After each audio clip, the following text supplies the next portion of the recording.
Dorothy lived on a farm in Kansas with her aunt and uncle and her little dog Toto.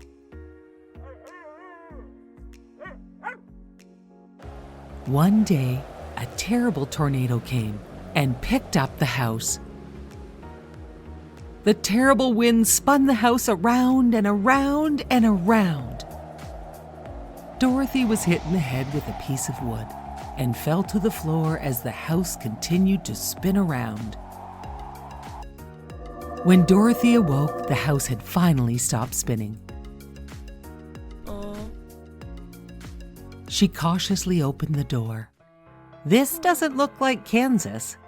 She noticed a crowd of happy people who cried, "Thank you for saving us from the Wicked Witch of the East." And there, sticking out from under the house, were 2 feet wearing red shoes.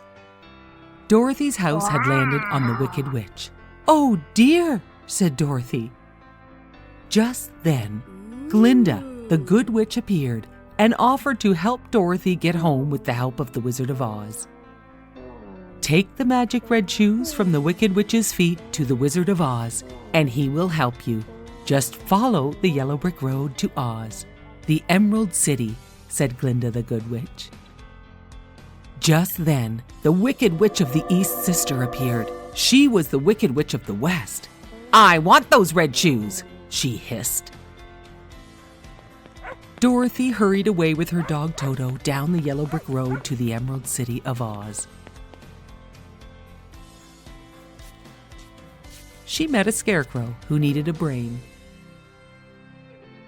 "Come with me, and the wizard can help you too," said Dorothy. They all set off down the yellow brick road.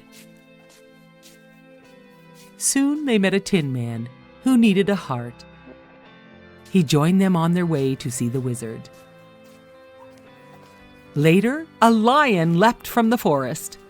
Toto barked loudly, and the lion began to cry. "I am supposed to be the king of the animals, but I have no courage," the lion said.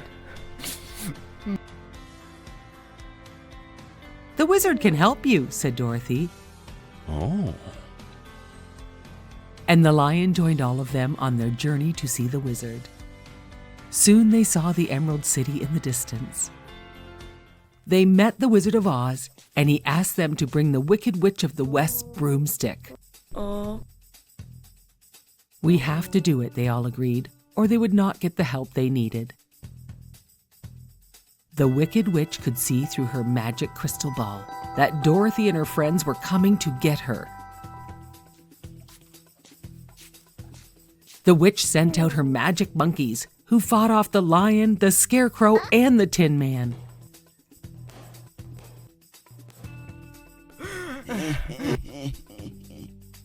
The monkeys brought Dorothy and Toto to the witch. The witch locked up Dorothy and took the red shoes.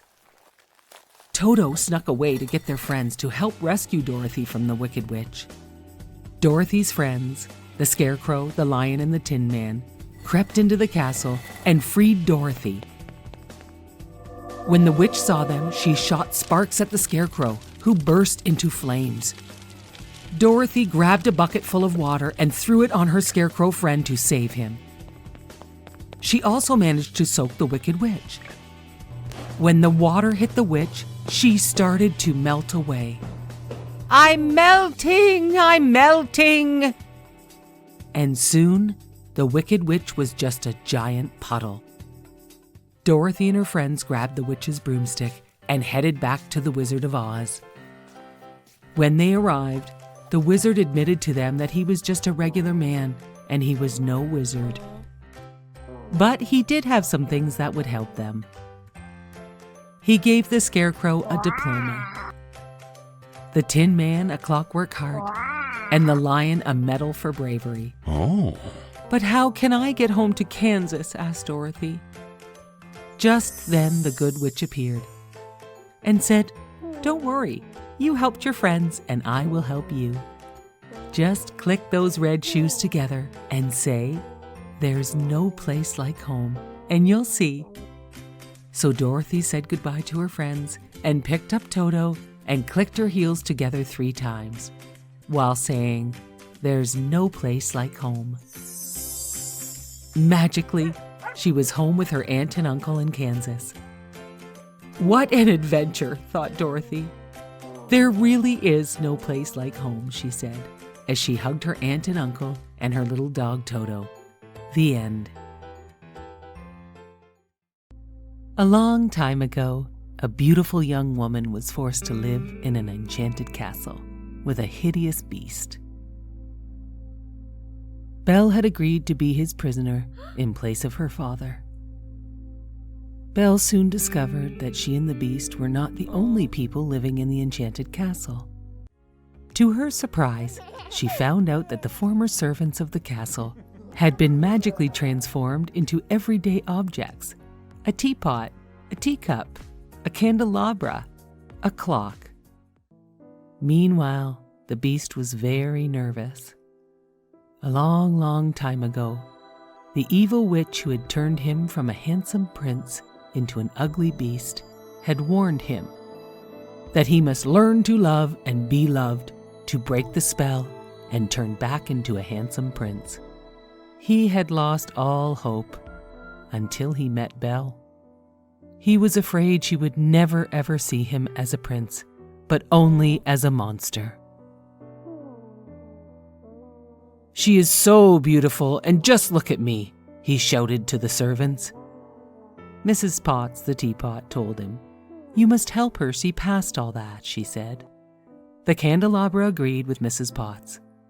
They told the beast to be a gentleman, compliment her, be kind, gentle, and sincere, but mostly to control his temper. The beast invited Belle to dinner, but she said, "No, thank you." The beast got very angry and roared, "If she doesn't eat with me, she doesn't eat at all." Despite their master's orders, Mrs. Potts secretly fed Belle dinner. Mrs. Potts and the other servants entertained Belle, and they all laughed and sang, "Be our guest." Belle was very fond of all the servants, but wanted nothing to do with the beast. Only after he proved that he cared by protecting her from the wolves did she begin to trust him. Slowly over time, they became friends. One day, as they played in the snow, Belle watched the beast hand feed the birds, and she realized there was a side of him she had never seen before. A kind and gentle side. The beast was so happy that Belle was no longer afraid of him. The beast wanted to give Belle a special gift for bringing happiness back into his life. He asked Belle to cover her eyes, and he led her into an enormous library. Belle could not believe her eyes when she saw all of the books. "They're all yours," said the beast. He knew how much she loved books. "Oh, thank you so much," she smiled.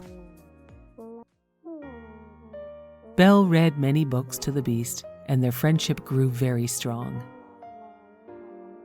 They each found they could talk and laugh with each other as they could with no one else. One night, a very special evening was planned. The beast wanted everything to be perfect. He worried very much about how he looked.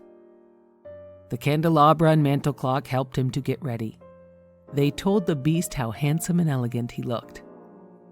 When he saw Belle looking so beautiful in her ball gown, the beast bowed.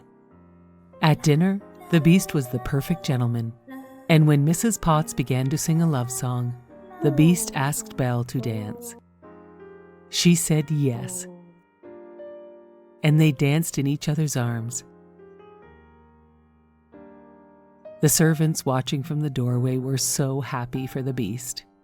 They would not have guessed that the beast's love for Belle would send her away. But he told Belle she was free to go. He could no longer keep her a prisoner. Belle left to visit her sick father. The beast's heart was broken. Villagers attacked his castle and he could not fight. He let them come in. Belle realized she belonged with the beast and returned to find him. Belle found the beast wounded and dying, "At least I get to see you one last time," said the beast, gazing into Belle's eyes. "No," cried Belle. "I love you." All of a sudden, a great beam of light beamed down on the beast. He returned to his human form. Belle stared at the handsome prince in front of her. "Belle, it's me," he assured her. Looking deep into his eyes, she saw her friend's gentleness and love. "It is you," Belle cried, and she kissed him joyfully. Fireworks lit up the sky, and all the servants became humans again. To celebrate this great event, the prince and Belle had a fantastic ball in their shining, perfect castle. Belle wore her stunning evening gown, and the prince looked handsome and dashing. All the servant friends attended the grand ball as well. Belle and the prince danced in each other's arms all night. It was very clear for all to see how much they were in love. Belle and the prince lived happily ever after. Once upon a time, there was a boy named Aladdin who lived far, far away with his poor widowed mother. One night, a stranger knocked on the front door and said, "Good evening. My name is Mustafa, and I am looking for my brother's son, Aladdin. I would like to take Aladdin to work with me to make good money." Aladdin wasn't too keen on the idea, because there was something about Mustafa that he did not like. But his mother thought it was a great idea, and she agreed to let Aladdin go with his uncle.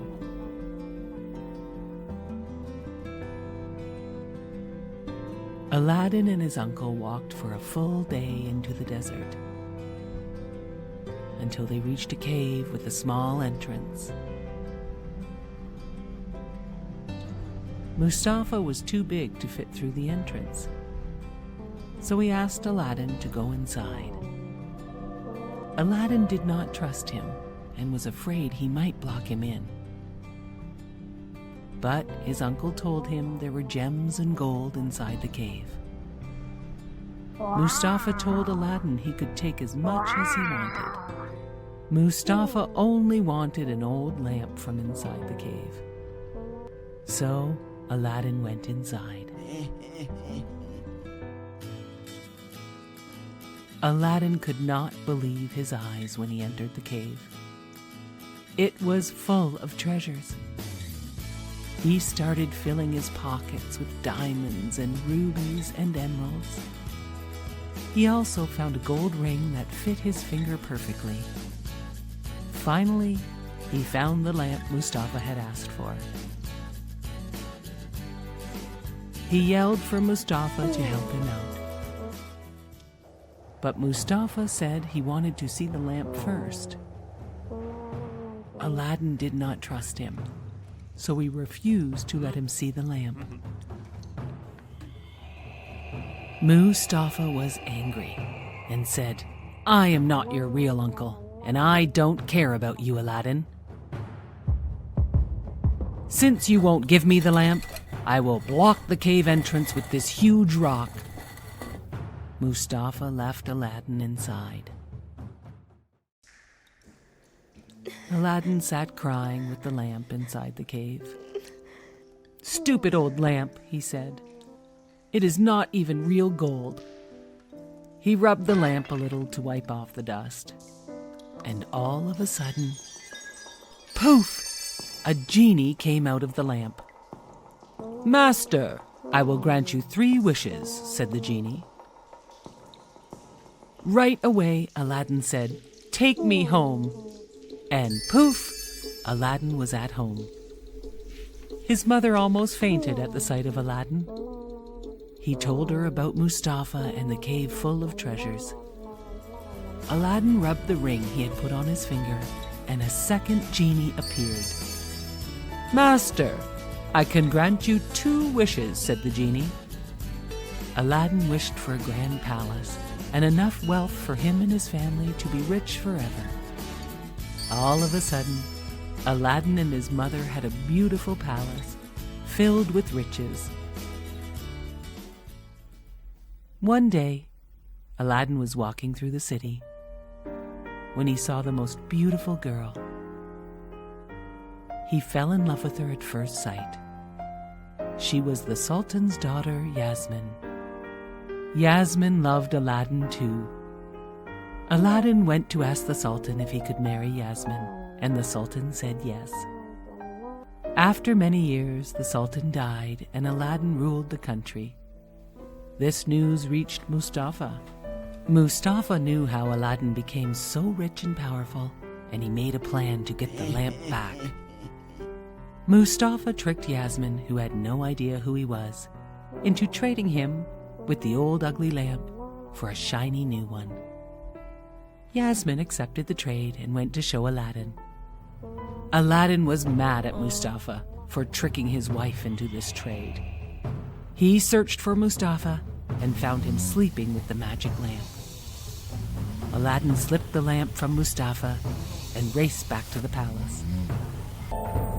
Aladdin had one more wish, and he asked the genie to turn Mustafa into a frog so that he could never bother them again.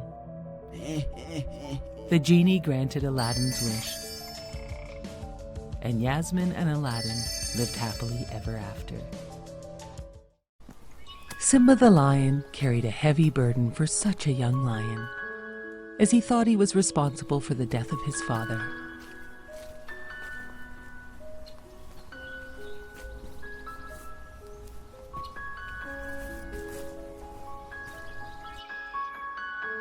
His meerkat, warthog, and other animal friends wanted to help Simba laugh again.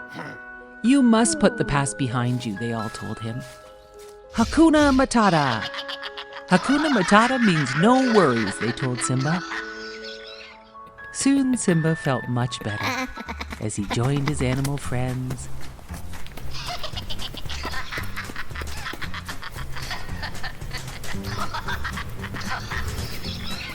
Swimming in the river and enjoying nice long days.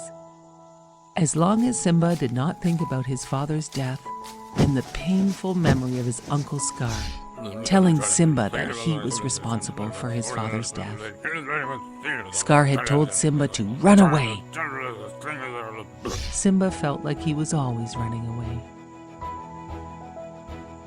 One day, while playing, a beautiful lioness chased Simba's friend the warthog. She wanted to eat him. The warthog was very scared. Simba saved his warthog friend and then realized the lioness was his old best friend from childhood, Nala. Simba had run away from his Pride Land so long ago. Nala and all the lions and all the other animals missed him very much, and she told them they needed Simba to save them from Scar and the hyenas. They were destroying the Pride Lands. "Please come home," asked Nala. "You are our only hope." Simba was not yet ready to return, and he sat and talked to Nala all night, and they kissed and had a private embrace. "You can't change the past. It's all my fault," said Simba as he walked away from Nala. Close by, a wise baboon called out to Simba. "You're Mufasa's son," he reminded Simba. "He lives in you," said the old baboon, and he reminded Simba of that. The baboon led Simba to a pool of water and told him to stare hard at his reflection. Suddenly, the clouds parted and the water changed shape, and Simba saw his father, Mufasa. "Remember who you are," Mufasa said from the stars.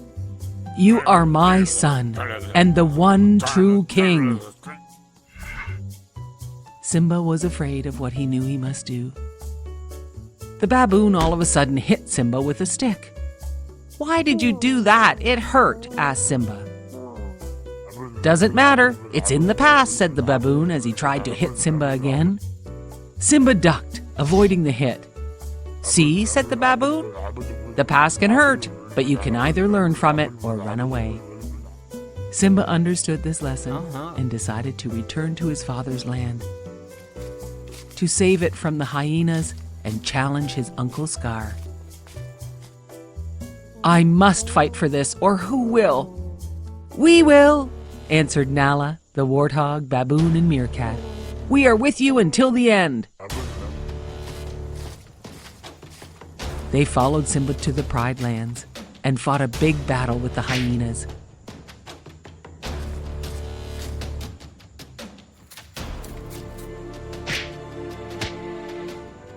Simba fought his evil Uncle Scar. Scar admitted, I killed your father, Mufasa. When Simba heard this, a great anger surged through him. Anger for the death of his father. Anger for years of guilt. Anger for the destruction of his home, the Pride Lands. With a great roar, Simba flipped his uncle over the rock. Scar was defeated. Simba roared and finally claimed his rightful place as king. Nala was waiting for him and told all the animals that Simba was now king of the land. As news of Simba's return spread across the vast land, all of the animals once again roamed free. The land began to heal, and Simba and Nala ruled as king and queen.